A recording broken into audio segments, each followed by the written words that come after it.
down there, it's quite remarkable, first of all, because it just doesn't happen automatically. These young people have been the leadership that has driven us this year, and their remarkable work ethic has been a big part of what has happened and to the younger players, and they've brought them along very, very nicely.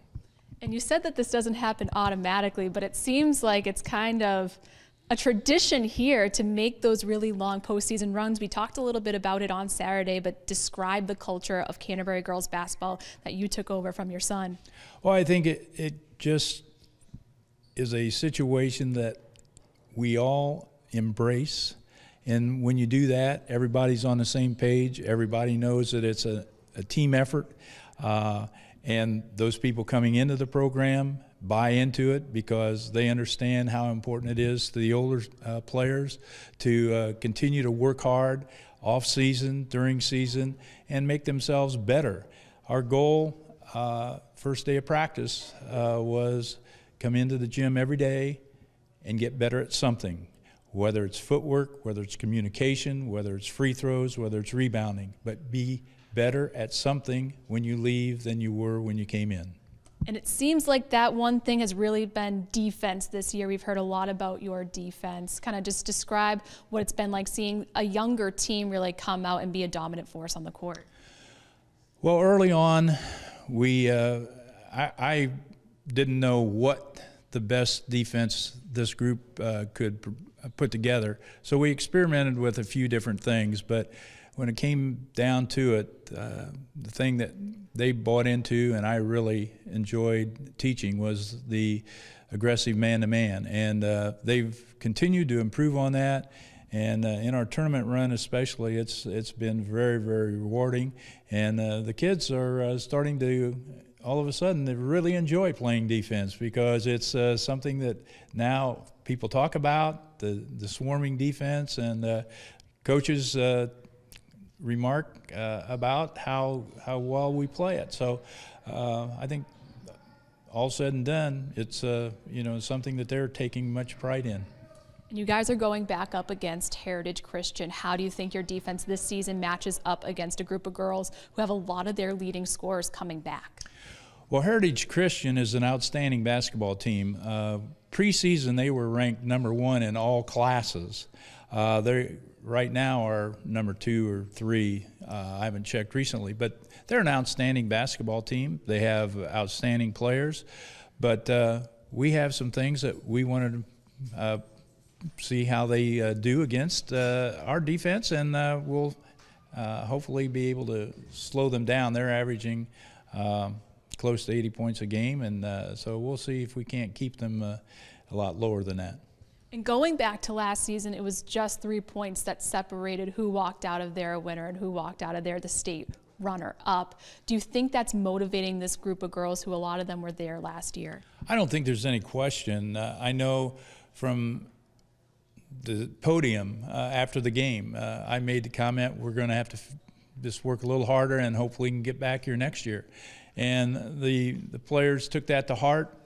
They worked very, very diligently in the off season, have worked throughout the season to make themselves a better basketball team than we were last year. And individually, they've done that. What have you learned about last season with the first 2A run for this program that you think helped you in this year's tournament run and will continue to help you in the championship game?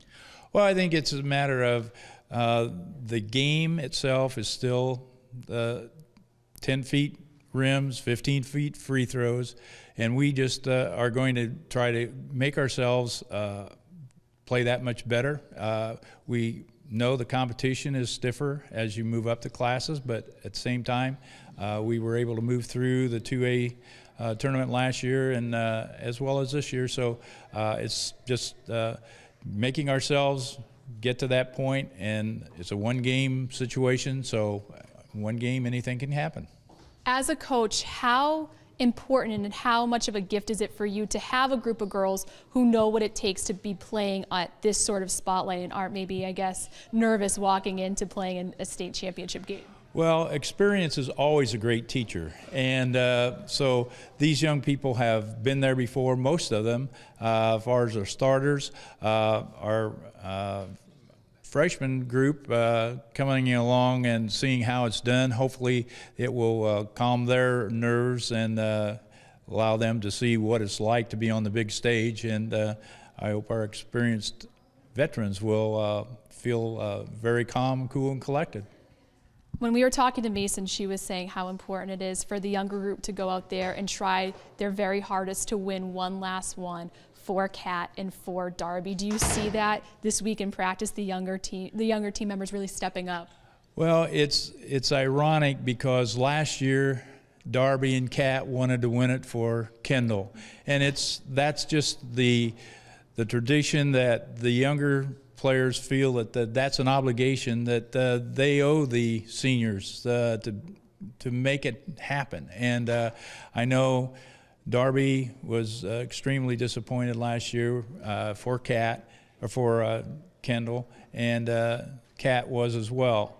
And I'm sure Mason feels that same has that same feeling toward Darby and Cat. So it's just again, that's our tradition. It's passed down from one group to another, and so I'm sure she feels that that's an obligation that she needs to try to fulfill.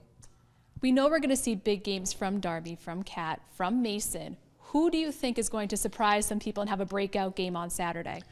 Well, Alexa Habig has been a silent contributor in a lot of aspects. She had 9 rebounds last week.